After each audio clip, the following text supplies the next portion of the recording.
Imagine being the first human to experience winter. Yesterday there was food. Today the ground is dead. The animals are gone. The rivers are freezing. Your children are hungry. And nature has just informed you of something terrifying. Summer was only on loan. Number 17. We were never built for winter. Human beings are tropical animals. Our bodies prove it. Thin skin, very little body hair, constant sweating, rapid heat loss. Everything about the human body suggests one thing: we were never supposed to live in snow. For millions of years, our ancestors evolved beneath warm skies, grasslands, rain seasons, occasional droughts, but not frozen rivers, not blizzards, not months without green plants. The first humans who walked north were not explorers. They were tropical primates wandering toward an ecosystem that had never been part of their evolutionary contract.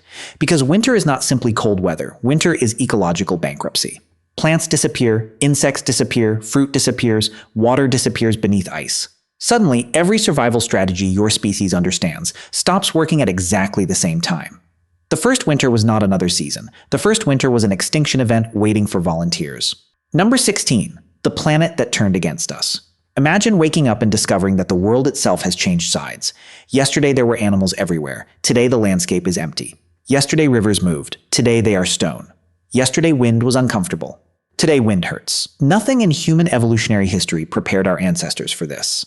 Wolves understood winter, bears understood winter, lynx understood winter, humans did not. Humans had no fur, no insulation, no biological answer to temperatures far below freezing. On paper, the story should have ended here. Winter should have killed us. Not slowly, not eventually, immediately. And yet somehow it didn't. Because humans possess something no Ice Age predator had ever evolved: the ability to solve problems faster than evolution could. Number 15. The day humans learned to carry summer. If there is one invention responsible for civilization, it may be fire. Fire turned impossible environments into survivable ones. Heat replaced fur, light replaced daylight, smoke discouraged predators. Cooked food produced more calories. Frozen nights became survivable. For the first time, humans carried summer with them. That may be one of the most important sentences in human history. For millions of years, survival depended on climate. Then climate became negotiable. A small circle of fire transformed an entire ecosystem. Inside the circle was warmth. Outside the circle was death. Every night, humanity gathered around miniature suns built with sticks and patience. The predators owned the darkness. Humans built their own stars. Number 14. The fire could not die. Daytime was difficult. Nighttime was terrifying. Temperature falls rapidly after sunset. Wind becomes stronger. Visibility disappears. The fire becomes smaller. Children begin crying. The old stop speaking. Everyone starts calculating the same thing. Will the wood last until morning? Because if the fire dies, everything changes. The cold enters immediately. Hands stop working, feet stop responding, thoughts become slower, people become tired, then sleepy, then quiet. Hypothermia does not arrive like an explosion. It arrives like permission to rest. The first humans to survive winter probably learned one lesson faster than any other: never let the fire die. Because in the Ice Age, the campfire was not comfort. The campfire was life support. Number 13. The longest nights in human history. The wind pushes against the animal skins covering the shelter. Somewhere outside, snow moves across frozen ground. Inside the shelter, nobody is truly asleep. A child coughs, someone wakes, someone checks the fire, someone reaches toward the embers with shaking hands, still alive. Good. More wood disappears into the flames. For a few more minutes, the darkness stays outside. Hours pass slowly during winter nights. The fire becomes smaller again. The cold pushes back against the walls. Another person wakes, another arm reaches toward the fire, another handful of wood disappears. Perhaps sunrise is 3 hours away, perhaps 4. Nobody knows. Nobody owns a clock. The only thing everyone understands is this: if the fire dies first, they may die second. Number 12. When hunger became the apex predator. People often imagine predators as humanity's greatest enemy. Winter disagreed. Hunger killed more efficiently than lions ever could.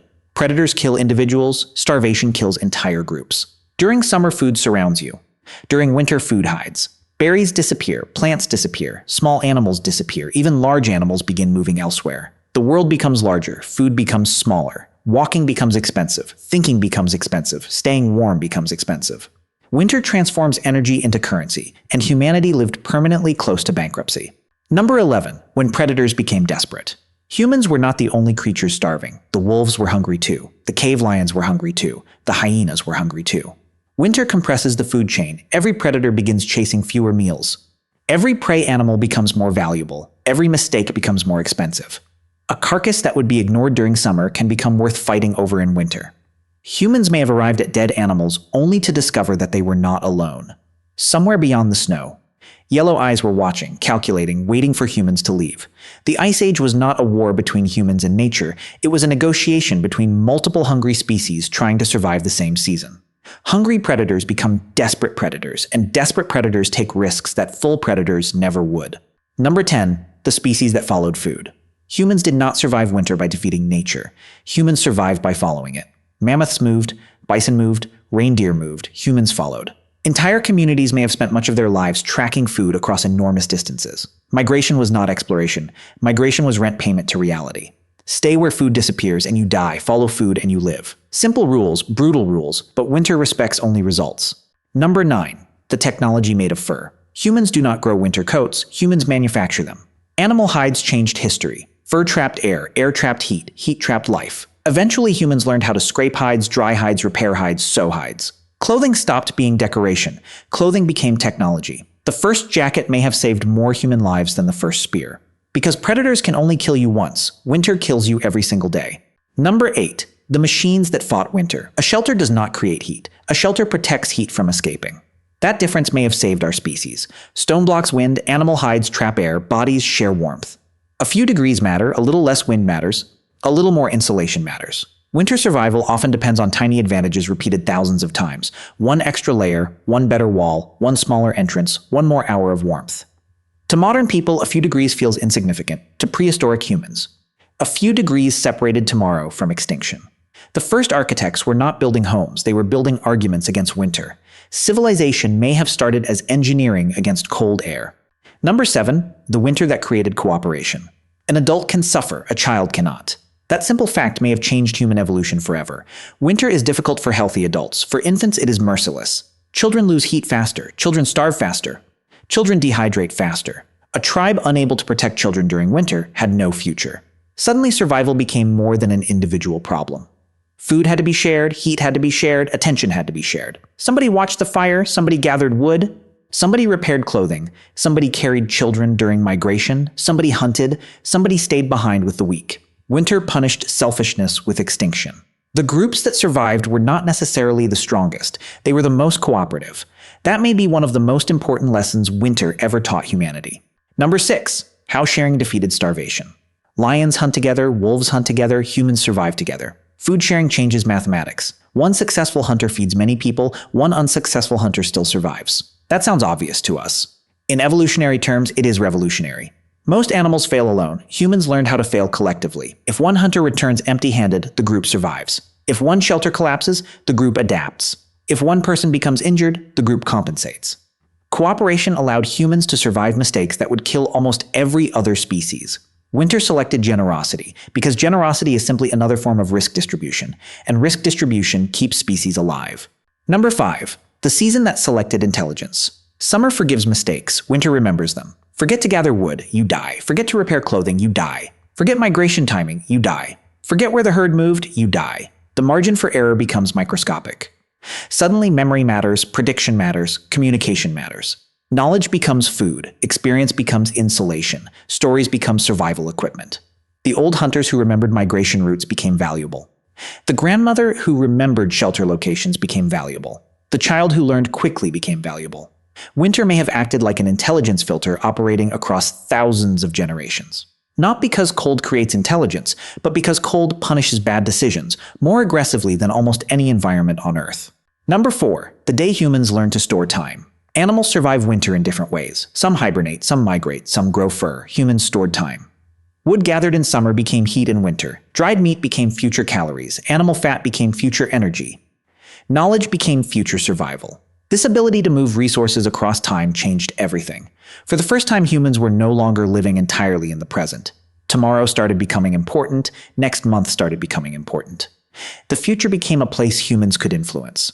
Civilization may have begun the moment somebody looked at a pile of firewood and thought, "We're going to need this later." Number 3. The species that shared survived.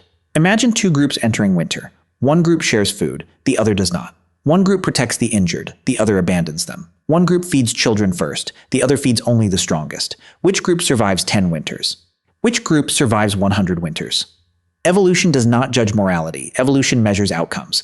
And over thousands of generations, the answer became obvious. The tribes that treated survival as a group project survived longer. The tribes that treated survival as individual competition slowly disappeared. Compassion may not have evolved despite harsh environments. Compassion may have evolved because of them. Number 2, the winter that invented civilization. Winter changes how people think. You stop asking, what do we need today? You start asking, what will we need months from now? Storage appears, planning appears, division of labor appears, long-term thinking appears. The foundations of civilization begin appearing long before cities exist, because winter forces humans to negotiate with the future. Agriculture would eventually expand this idea. Cities would eventually expand it further. But the first version may have appeared beside ancient fires beneath frozen skies. Civilization may not have been invented in fields. Civilization may have been invented in winter. Number 1, the season that made humanity stronger. At first, humans feared winter, they feared the cold, they feared starvation, they feared darkness, they feared the wind. Then something extraordinary happened. Humans stopped adapting to winter. Winter started adapting to humans. Fire spread, clothing improved, shelters improved, hunting improved, storage improved, knowledge accumulated. Generation after generation, the balance shifted. The environment that should have erased us made us stronger. The season that should have ended our story became one of the reasons our story continued. The evidence left behind. Archaeologists still find ancient hearths used repeatedly across generations. They find hide processing tools, bone needles, seasonal camps, migration evidence. The evidence tells the same story. Humans did not survive winter because winter became easier. Humans survived because humans became better. Winter should have killed us. Instead, it changed us. The species that entered the cold feared nature. The species that emerged from it learned how to negotiate with it.